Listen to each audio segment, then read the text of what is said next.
बिस्मिल्लाहिर्रहमानिर्रहीम। अस्सलामु अलैकुम students, my name is Mohammad Usman Salim. I am from UGI chemistry department. Students, हमने चैप्टर 6 से वीबीटी स्टार्ट किया था और वीबीटी के पोस्टुलेट्स भी हमने डिस्कस कर लिए थे।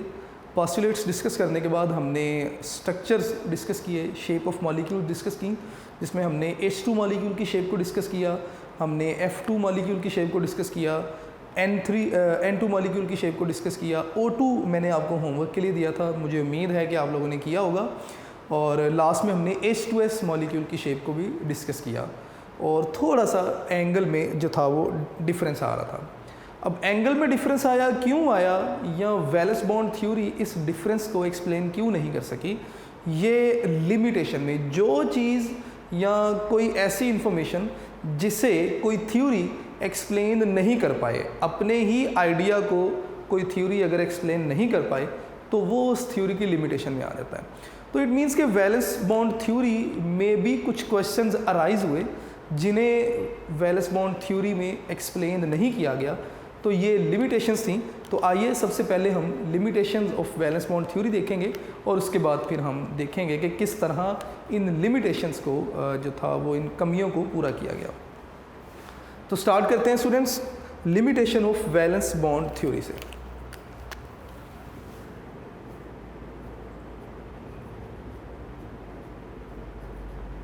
लिमिटेशन ऑफ वीबीटी कि वीबीटी में कौन कौन सी इंफॉर्मेशन थी जो अनक्लियर थी। तो सबसे पहली लिमिटेशन तो हम ऑलरेडी डिस्कस कर चुके हैं कि valence bond theory was unable to explain angles of some molecule. जैसे मैं यहाँ पे लिखूँगा does not explain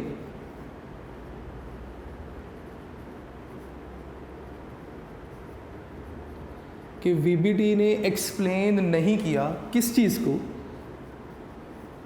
angle of some molecule, कुछ मॉलिक्यूल्स के जो इंटरनल एंगल्स हैं उन्हें। लाइक कौन कौन से मॉलिक्यूल्स हैं जी, हमने H2S को डिस्कस किया।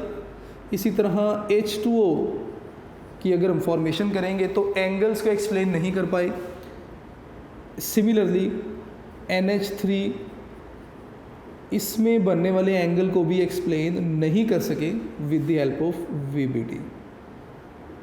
ले जी, सबसे पहले इंफॉर्मेशन तो आपके पास ये आ गई। सेकंड, इसमें क्या कमी थी। सेकंड जो लिमिटेशन थी दैट वाज कि वीबीटी बहुत सारे एटम्स की वैलेंसी को एक्सप्लेन नहीं कर पाई। मैं यहाँ पे लिख देता हूँ does not explain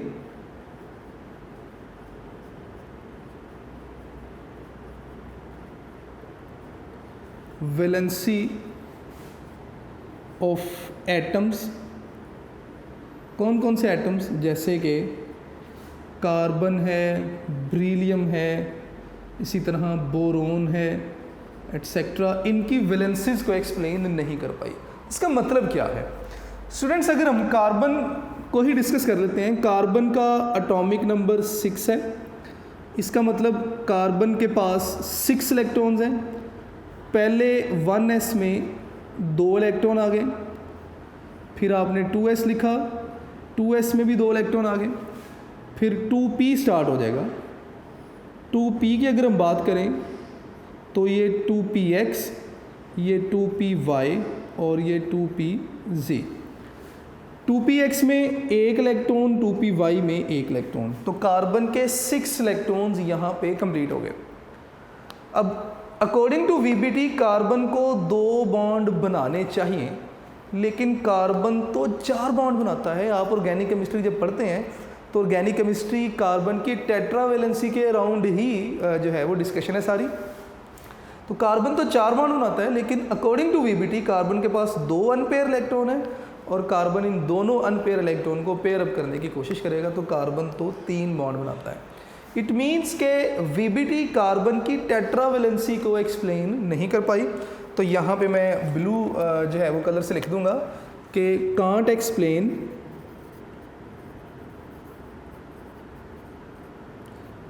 tetra valency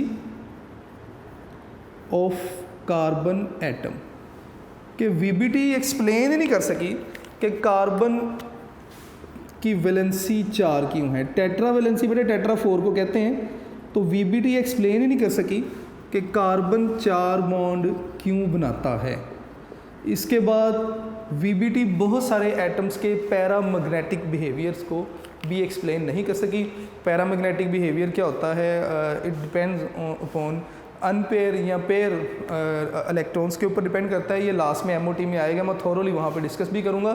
फ़िलहाल आप यहाँ पे लिखेंगे कि वीबीटी कांट एक्सप्लेन या does not explain paramagnetic behaviour of oxygen.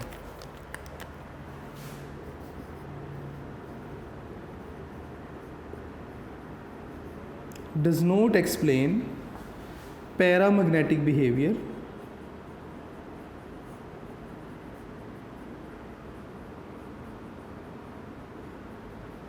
किसका जी?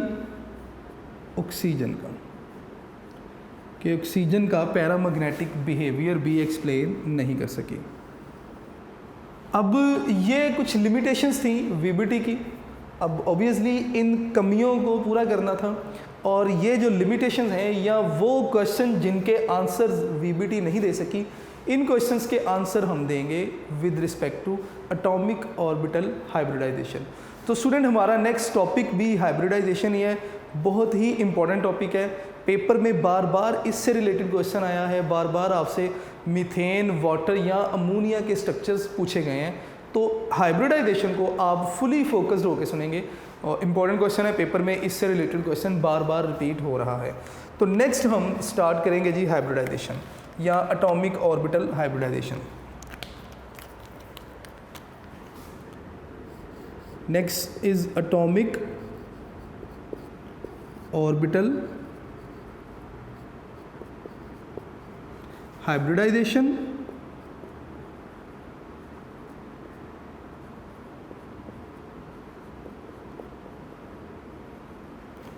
या आप इसे मॉडिफाइड फॉर्म ऑफ वीबीटी भी कह सकते हैं। मैं इसे यहाँ पे लिख दूंगा कि मॉडिफाइड फॉर्म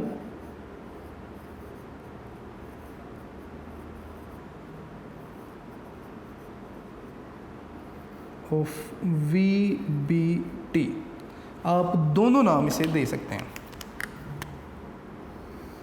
अब इसके भी कुछ पॉस्टुलेट्स हैं, कुछ इंपॉर्टेंट इन्फॉर्मेशन है। उन सारी इन्फॉर्मेशंस को डिस्कस करने के बाद बिल्कुल वैसे ही हम कुछ शेप्स बनाएंगे और वो क्वेश्चंस जिनके आंसर्स वीबीटी नहीं दे सकी, नेक्स्ट बनने वाली शेप में उन सारी इन्फॉर्मेशंस को भी एक्सप्लेन किया जाएगा। तो स्टूडेंट्स स्टार्ट करते हैं एटॉमिक ऑर्बिटल हाइब्रिडाइजेशन को। तो इस थ्योरी की बेसिस क्या है या बेस क्या है या बेसिक अजम्पशन क्या है? वो कहते हैं जी कि एटॉमिक ऑर्बिटल ऐसे एटॉमिक ऑर्बिटल जिनकी एनर्जी और शेप डिफरेंट है, ये इंटरमिक्स होंगे और इंटरमिक्स होने के बाद नए ऑर्बिटल्स बनाएंगे जिनकी एनर्जी और शेप सेम हो जाएगी और इन ऑर्बिटल्स को आप हाइब्रिडाइज ऑर्बिटल्स का नाम देंगे। तो मैं यहाँ पे लिखूँगा कि एटॉमिक ऑर्बिटल्स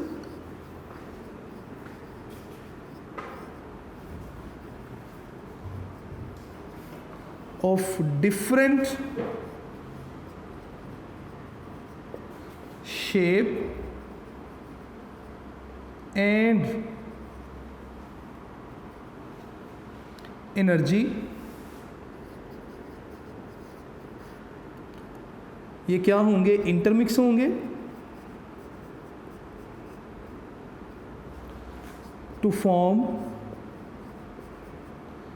न्यू ऑर्बिटल्स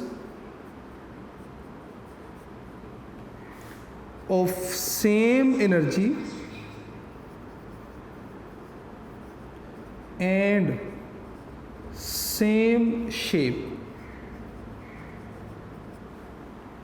ये नए ऑर्बिटल्स बनेंगे और नए बनने वाले ऑर्बिटल्स को आप क्या नाम देंगे? हाइब्रिडाइज ऑर्बिटल्स का नाम देंगे। और ये प्रोसेस आपके पास क्या आगे लाएगा? Hybridisation called,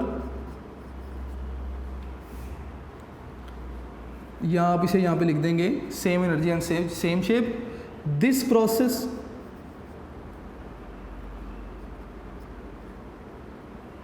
process is called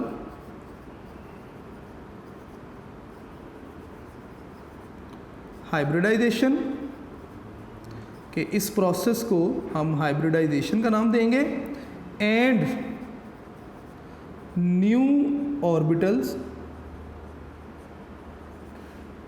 called, और जो नए ऑर्बिटल्स बने उन्हें आप नाम देंगे हाइब्रिडाइज्ड ऑर्बिटल का,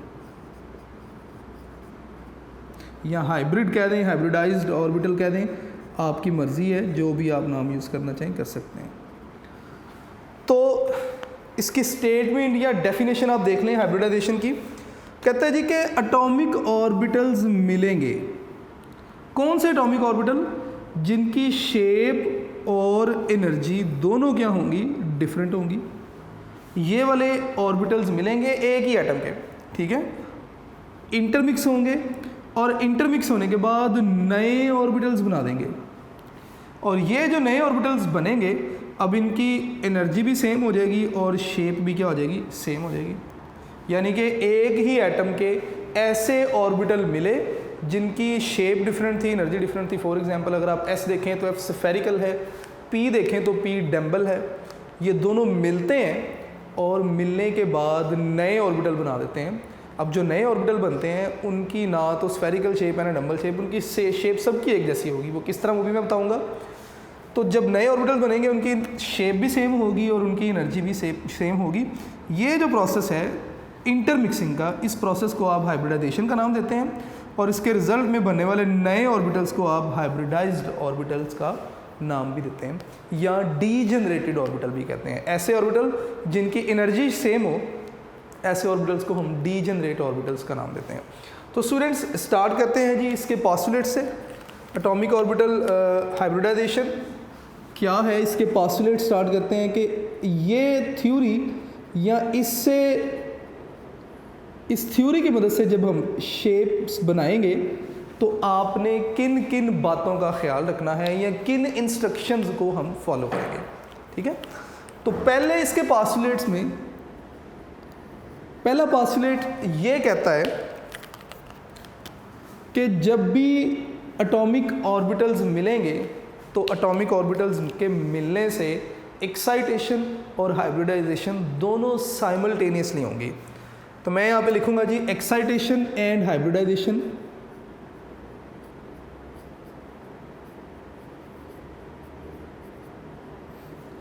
एंड हाइब्रिडाइजेशन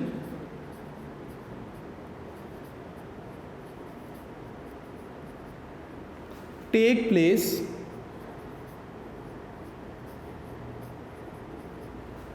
साइमल्टेनियसली।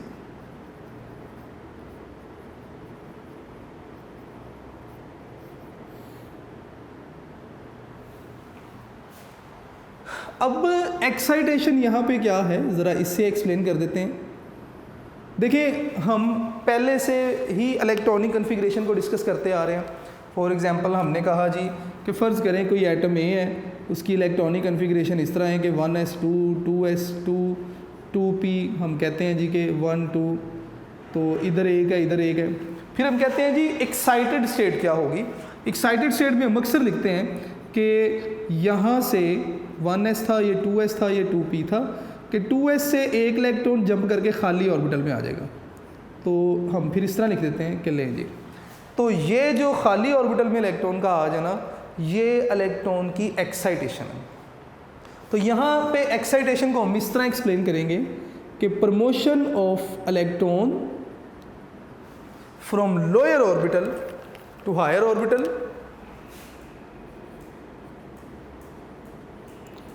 कि promotion of electron from lower energy orbital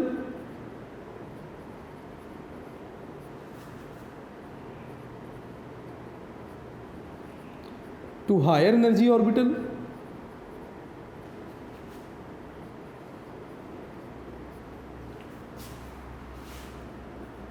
orbital to create valencies। और अगर हम एक्साइटेड स्टेट को डिस्कस करें तो हम किस चीज़ को या किस लिमिटेशन को ओवरकम कर लेते हैं कि फॉर एग्जांपल हमारे पास मैंने लिखा था जी VBT does not explain valency of some atoms. जिस तरह कार्बन की वैलेंसी VBT के मुताबिक 2 है, लेकिन एक्चुअली कार्बन की वैलेंसी 4 है। तो अगर हम ये अज्यूम कर लें कि पहले एक्साइटेशन होती है और हाइब्रिडाइजेशन होती है और दोनों साइमल्टेनियसली हो रहे हैं, तो एक्साइटेशन होती क्या है कि जो इलेक्ट्रॉन हैं लोअर एनर्जी ऑर्बिटल्स के, वैलेंस शेल का लोअर एनर्जी ऑर्बिटल s है, यहाँ से इलेक्ट्रॉन प्रमोट हुआ किसमें, हायर एनर्जी ऑर्बिटल Pz में, तो यहाँ पे भी एक रह गया और यहाँ पे पहले एक था, यहाँ पे पहले एक था, यहाँ पे भी एक आ गया। अब अगर आप देखें तो कार्बन की वैलेंसी 4 हो रही है, तो इट मीन्स कि ये जो लिमिटेशन थी कार्बन की टेट्रावैलेंसी एटॉमिक ऑर्बिटल हाइब्रिडाइजेशन से कहीं ना कहीं हम कार्बन की टेट्रावैलेंसी को एक्सप्लेन कर सकते हैं। तो हमने लिखा कि promotion of electron from lower energy orbital to higher energy orbital to create valency, it satisfy higher valencies आप लिख लें, या वैलेंसी ऑफ कार्बन लिख लें, जिस तरह भी आप लिखना चाहें आप लिख सकते हैं, ठीक है। तो it was the first postulate. Excitation हमने एक्सप्लेन कर लिया, हाइब्रिडाइजेशन हमने डेफिनेशन लिख दी। टेक प्लेस साइमल्टेनियसली का मतलब होता है एट सेम टाइम। मैं यहाँ पे लिख देता हूँ, इसका मतलब क्या है, सेम टाइम, कि ये दोनों काम सेम टाइम पे हो रहे हैं। सेकंड पोस्टुलेट आपने लिखना है इसका। सेकंड पोस्टुलेट में बेटे आप बताएंगे कि number of atomic orbitals hybridised या इंटरमिक्स इक्वल होगा number of new orbital form. मैं यहाँ पे लिखूंगा कि number of atomic orbitals, A stands for atomic, O stand for orbital, atomic orbitals intermix, कि जितने एटॉमिक ऑर्बिटल इंटरमिक्स होंगे उतने ही नए ऑर्बिटल बन जाएंगे। तो मैं यहाँ पे लिख दूंगा equal to number of hybrid orbitals form, कि जितने एटॉमिक ऑर्बिटल इंटरमिक्स होंगे उतने ही जो हैं वो नए ऑर्बिटल आपके पास बन जाएंगे। तो मैंने यहाँ पे लिखा number of atomic orbital intermix equal to number of new orbitals form.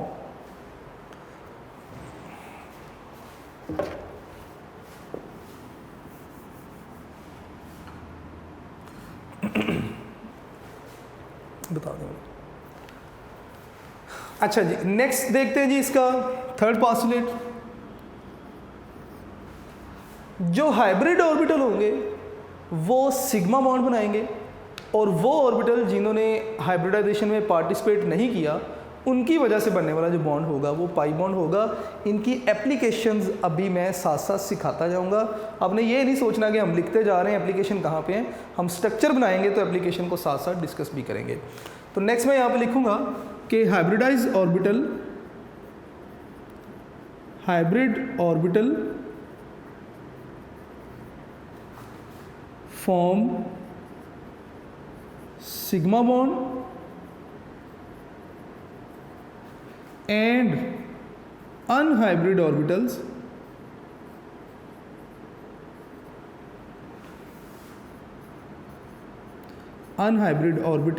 form pi bond, के जो हाइब्रिड ऑर्बिटल हैं वो सिग्मा बॉन्ड बनाएंगे और अनहाइब्रिड ऑर्बिटल्स जो हैं वो पाई बॉन्ड बनाएंगे। उसके बाद फोर्थ आपने इसका जो है वो पोस्टुलेट लिख देना है। इसमें टाइप्स ऑफ हाइब्रिडाइजेशन को हम देखेंगे। तो नेक्स्ट मैं लिखूंगा जी टाइप्स ऑफ हाइब्रिडाइजेशन।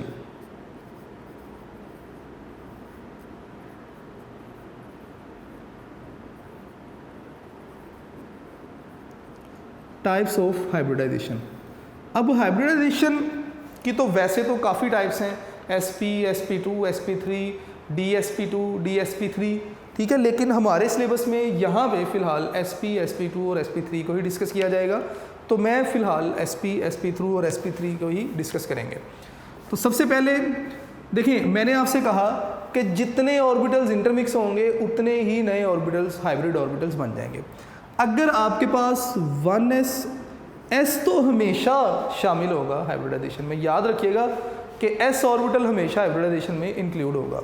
तो अगर एक s मिलता है प्लस 3p मिलते हैं, यहाँ पे 3 का मतलब नंबर ऑफ ऑर्बिटल्स के 3p ऑर्बिटल मिल रहे हैं। मसलन किस तरह कि एक पी एक्स है, एक पी वाई है और एक पी जी है।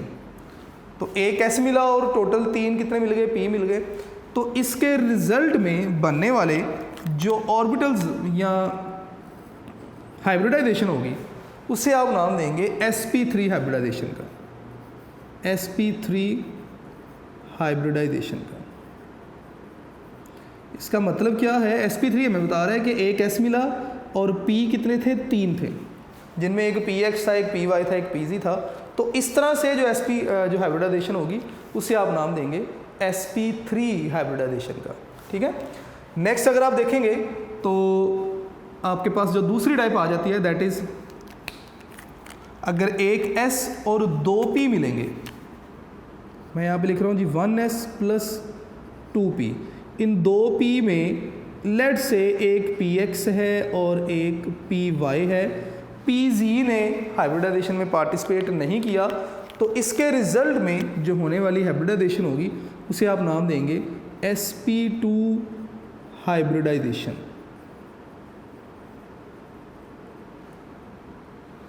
sp2 हाइब्रिडाइजेशन मतलब एक s और p कितने मिले, 2। तो इसी तरह आप थर्ड टाइप बता देंगे sp हाइब्रिडाइजेशन।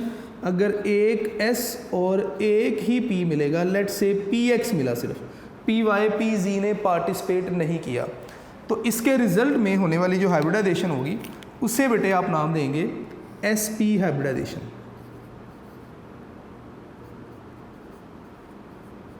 sp हाइब्रिडाइजेशन यानी कि एक s मिल रहा है और एक p मिल रहा है, तो ये sp हाइब्रिडाइजेशन हो जाएगी। स्टूडेंट्स, यहाँ तक तो मेरा ख्याल है कि इन्फॉर्मेशन थोड़ी सी आसान थी। अब नेक्स्ट हम अगली इन्फॉर्मेशन की तरफ चलते हैं। जब भी sp3 हाइब्रिडाइजेशन होगी तो मोस्टली स्ट्रक्चर हमारे पास टेट्राहेड्रल होगा। तो मैं यहाँ पे लिख दूंगा कि स्ट्रक्चर हमारे पास मोस्टली कौन सा होगा जी, टेट्राहेड्रल। तो लें जी टेट्राहेड्रल स्ट्रक्चर होगा, और टेट्राहेड्रल स्ट्रक्चर जब भी होता है एंगल हमारे पास 109.5 ही होता है। जब भी टेट्राहेड्रल स्ट्रक्चर होगा एंगल 109.5 होगा।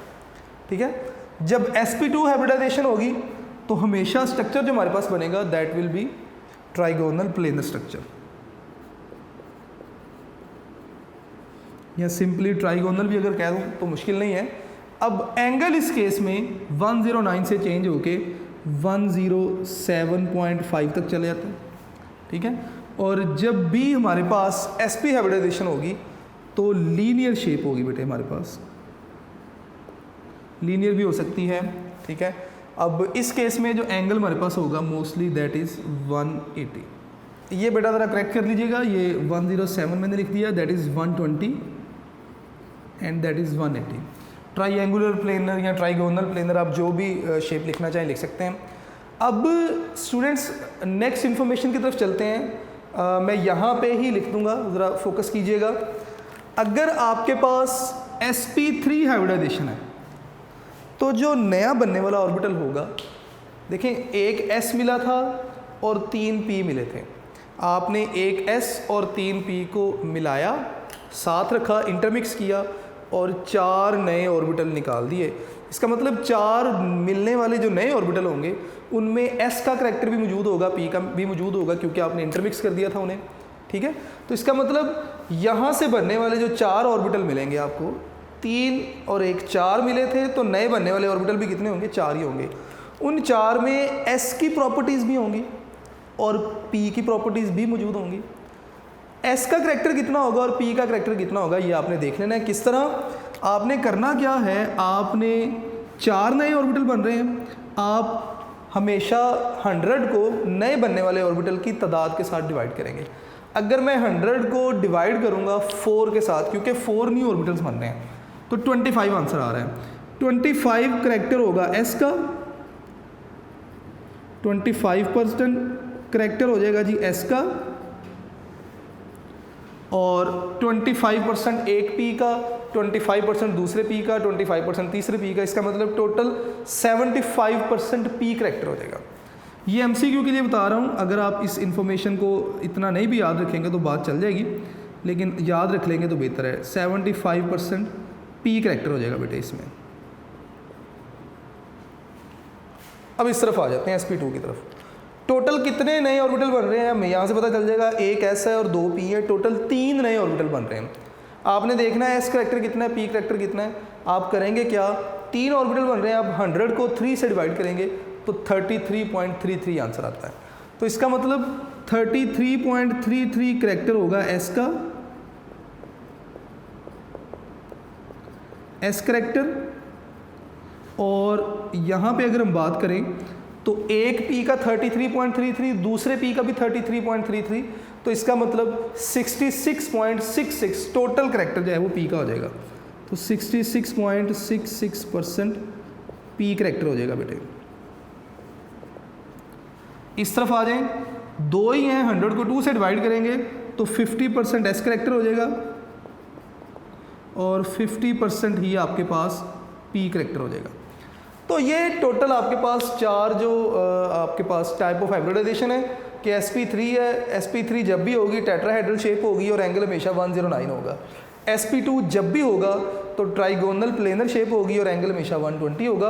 और sp जब भी होगा लीनियर शेप होगी और एंगल हमेशा 180 होगा।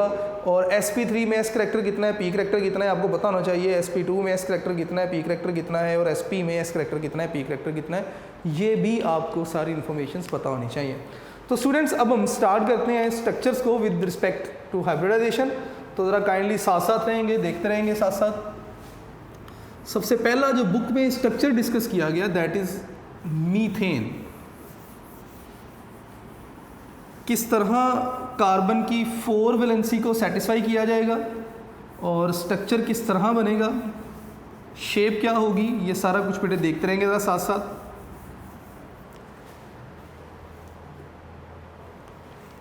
जी, तो मैं यहाँ पे नेक्स्ट हेडिंग लिखूँगा, स्ट्रक्चर ऑफ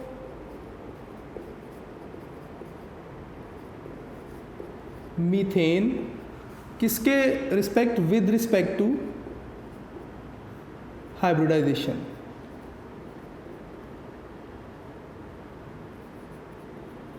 हाइब्रिडाइजेशन के लिहाज से आपने मीथेन का स्ट्रक्चर जो है वो डिस्कस करना है। तो ले जी स्टार्ट करते हैं। मीथेन में सेंट्रल एटम कौन है, कार्बन है। तो मैं वहाँ से ही अपनी बात स्टार्ट करूँगा कि सेंट्रल एटम कौन है जी, कार्बन, एटॉमिक नंबर 6। आप कार्बन की इलेक्ट्रॉनिक कन्फिग्रेशन लिखेंगे that is 1s2 2s2 2px 2py और 2pz। एक इसमें z एम्प्टी है, z में कोई इलेक्ट्रॉन नहीं। अब आपने कार्बन की एक्साइटेड स्टेट इलेक्ट्रॉनिक कन्फिग्रेशन लिख देनी है। It is excited state electronic configuration of carbon. तो ये किस तरह होगा, 1s2 पहला शेल, सेकंड शेल स्टार्ट हो गया 2s और उसके बाद 2px 2py 2pz। अब ये वैलेंस शेल है, जो भी चेंजेस आएंगे वो वैलेंस शेल में ही आएंगे, ठीक है। अब हमने पास्टुलेट डिस्कस किया था कि excitation and hybridization take place simultaneously. और एक्साइटेशन क्या था कि promotion of electron from lower energy orbital to higher energy orbital to create valency, और ये सारा वैलेंस शेल में होगा। तो वैलेंस शेल 2 है तो इसका लोअर एनर्जी ऑर्बिटल 2 था। 2 में 2 इलेक्ट्रॉन थे लेकिन एक इलेक्ट्रॉन जंप करेगा और जो खाली ऑर्बिटल था इसमें आ जाएगा। लें जी, अब अगर आप देखें तो कार्बन की 4 वैलेंसी जो थी वो सेटिस्फाई हो रही है। अब एक्साइटेड स्टेट के बाद हाइब्रिडाइजेशन होनी है। तो नेक्स्ट मैं यहाँ पे हेडिंग लिखूँगा जी, hybridisation.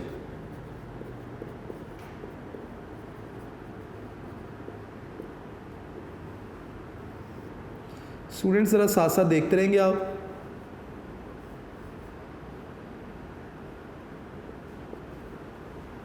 It is stand for electronic configuration, और ये थी एक्साइटेड स्टेट इलेक्ट्रॉनिक कन्फिग्रेशन, और ये हमने कहा जी सेंट्रल एटम कौन है, हाइड्रोजन है।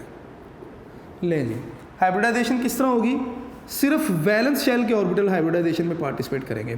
तो मैं लिखूँगा जी कार्बन था, 1s जो था इसके ऑर्बिटल तो हाइब्रिडाइजेशन में पार्टिसिपेट नहीं करेंगे, 2s जो ऑर्बिटल था और 2p था ये हाइब्रिडाइजेशन में पार्टिसिपेट करेंगे।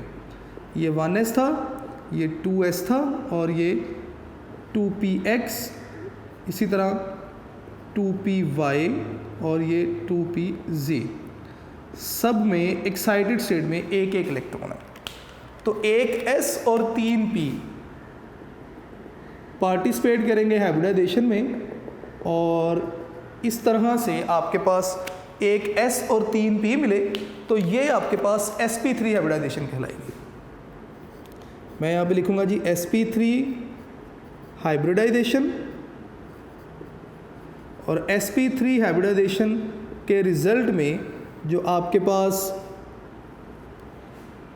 नए ऑर्बिटल्स बनेंगे, 1s2 को तो आप वैसे लिख दें क्योंकि इसने तो पार्टिसिपेट किया ही नहीं।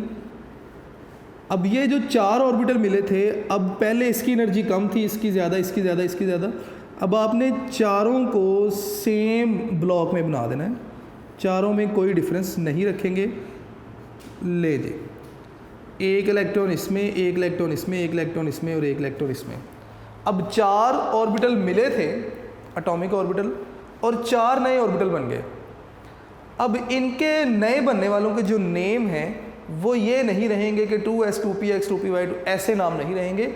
जो हाइब्रिडाइजेशन हुई नए बनने वालों के नेम आप उसी हाइब्रिडाइजेशन के लिहाज से रखेंगे। यानी कि अब इसका नाम भी sp3 है, इसका नाम भी sp3 है, इसका नाम भी sp3 है और इसका नाम भी sp3 है। ये 4 नए sp3 हाइब्रिडाइज ऑर्बिटल बन गए आपके पास। मैं दोबारा बता रहा हूँ कि 4 sp3 हाइब्रिडाइज ऑर्बिटल्स आपके पास बन गए। अब हाइब्रिडाइजेशन के अकॉर्डिंगली आपने शेप ऑफ कार्बन बना देनी है। तो मैं यहाँ पे लिखूँगा कि शेप या स्ट्रक्चर भी आप लिख सकते हैं of sp3 hybridised carbon atom, कि अब कार्बन एटम की शेप किस तरह होगी ये आपने बता देनी है। तो अगर आप इसकी शेप लिखेंगे तो दैट इज सेंटर में आप लिखेंगे जी कार्बन, एक हाइब्रिडाइज लूप यहाँ पे आ जाएगी। हमने पहले जब p ऑर्बिटल की शेप्स बना रहे थे ना तो डम्बल शेप थी, आप 2 लूप्स बना रहे थे। फॉर एग्जांपल पहले जो हम कार्बन की लूप्स बना रहे थे हम कहते थे जी ये py है, ये px है, ये pz है, हम इस तरह लूप्स बना रहे थे। लेकिन अब हाइब्रिडाइज जब ऑर्बिटल हो जाएंगे तो हाइब्रिडाइज ऑर्बिटल्स की आप एक ही लूप बनाएंगे। तो ये आपके पास एक sp3 आ गया, मैं यहाँ पे लिख देता हूँ जी sp3। दूसरा आपके पास sp3 ऑर्बिटल यहाँ पे आ गया, तीसरा sp3 ऑर्बिटल आपके पास यहाँ पे आ गया और फोर्थ sp3 ऑर्बिटल आपके पास यहाँ पे आ गया। तो अगर आप देखेंगे तो ये आपके पास जो है वो एक टेट्राहेड्रल शेप बन गई, किसकी जी, कार्बन एटम की। मैं अगर इसको और इसको मिलाऊंगा बैक साइड से तो ये टेट्राहेड्रल शेप बन जाएगी। तो नेक्स्ट मैं बेटे यहाँ पे ही अपनी इन्फॉर्मेशन को लिख रहा हूँ। आप लिखेंगे जी ज्योमेट्री ऑफ कार्बन एटम,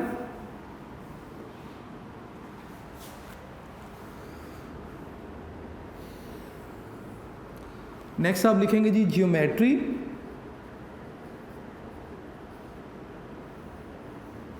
तो ज्योमेट्री इसकी कौन सी होगी, टेट्राहेड्रल शेप है, शेप का जो नाम है वो हम ज्योमेट्री में लिखते हैं।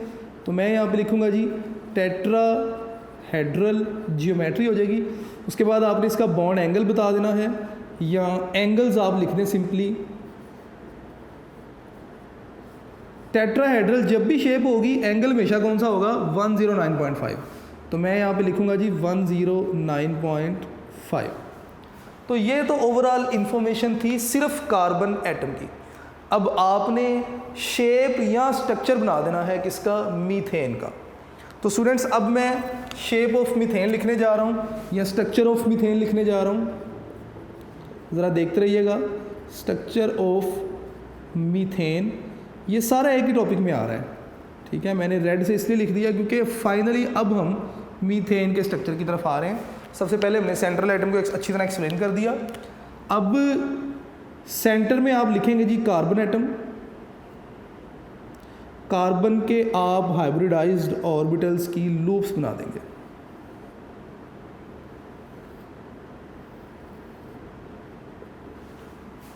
ठीक है।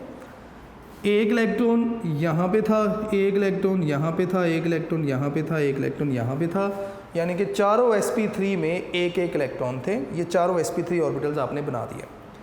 अब एक ऑर्बिटल एक हाइड्रोजन के साथ शेयर होगा। मैं यहाँ पे लिख दूंगा जी ब्लू से कि एक हाइड्रोजन यहाँ पे मिला, इलेक्ट्रॉन पेयर अप हो गया, हाइड्रोजन है जी ये। एक हाइड्रोजन यहाँ पे मिला, इलेक्ट्रॉन पेयर अप हो गया, हाइड्रोजन। एक यहाँ पे मिला, इलेक्ट्रॉन पेयर अप हो गया, और एक हाइड्रोजन यहाँ पे मिला, इलेक्ट्रॉन पेयर अप हो गया। अब नेक्स्ट आपने बता देना है ओवरलैपिंग कौन सी हुई। मैं यहाँ पे लिख दूंगा जी कि ओवरलैपिंग आपके पास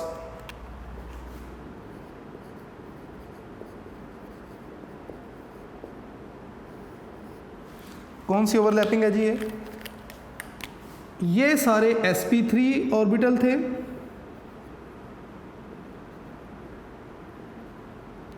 और हाइड्रोजन के s ऑर्बिटल थे।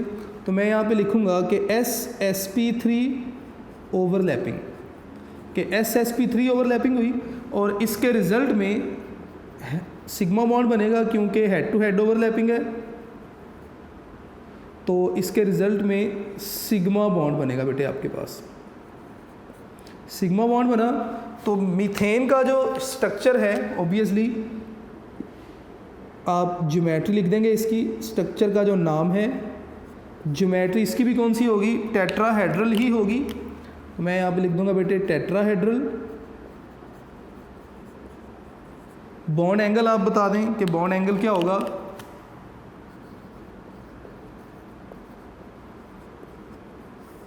That is 109.5।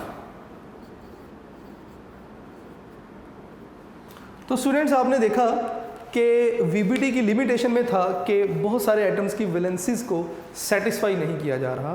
तो एटॉमिक ऑर्बिटल हाइब्रिडाइजेशन की मदद से हमने ऐसे एटम्स की वैलेंसी को सेटिस्फाई किया जिन्हें वीबीटी एक्सप्लेन नहीं कर पा रही थी। और बड़ी सिंपल इन्फॉर्मेशन, आपने पास्टुलेट्स देखे, हमने पास्टुलेट्स को ही फॉलो किया। सेंट्रल एटम कौन है बता दिया, इलेक्ट्रॉनिक कन्फिग्रेशन बताई, एक्साइटेड स्टेट इलेक्ट्रॉनिक कन्फिग्रेशन बताई, उसके बाद आपने हाइब्रिडाइजेशन कर दी। कौन सी हाइब्रिडाइजेशन हुई आपने बता दिया। नए बनने वाले ऑर्बिटल्स का नाम वही होगा जो उनसी हाइब्रिडाइजेशन हुई थी। उसके बाद आपने सेंट्रल एटम की शेप बता दी, स्ट्रक्चर बनाया, शेप बनाई, शेप का नाम क्या था ज्योमेट्री में वो बता दिया। उसके बाद एंगल बता दिया कि लोब्स के दरमियान एंगल कितना है। फिर हमने फाइनली उस मॉलिक्यूल की तरफ आए जिसका स्ट्रक्चर बताने जा रहे थे। स्ट्रक्चर बताया आपने मॉलिक्यूल का, और उसके बाद आपने ओवरलैपिंग बताई कौन सी हुई। ओवरलैपिंग के बाद आपने बताया कि इस मॉलिक्यूल की या इस स्ट्रक्चर का नाम क्या है ज्योमेट्री में, और बॉन्ड एंगल बता दिया।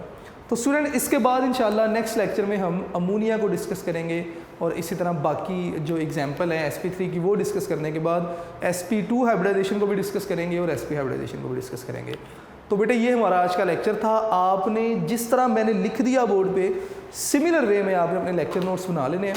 इसी तरह ही अगर पेपर आपको आता है कि draw the structure of methane with respect to atomic orbital hybridisation, तो आपने यही कुछ लिख देना और आपको फुल मार्क्स मिलेंगे, इसके कोई नंबर डिडक्ट नहीं होगा। अपने लेक्चर नोट्स ज़रूर बनाइएगा और यूनिक नोट्स बेटे ज़रूर देखें। इंपॉर्टेंट MCQ शॉर्ट क्वेश्चन मिलेंगे आपको, और इंशाल्लाह नेक्स्ट लेक्चर में हम नेक्स्ट टॉपिक डिस्कस करेंगे। अपना ढेर सारा ख्याल रखिएगा बेटे। अस्सलाम वालेकुम।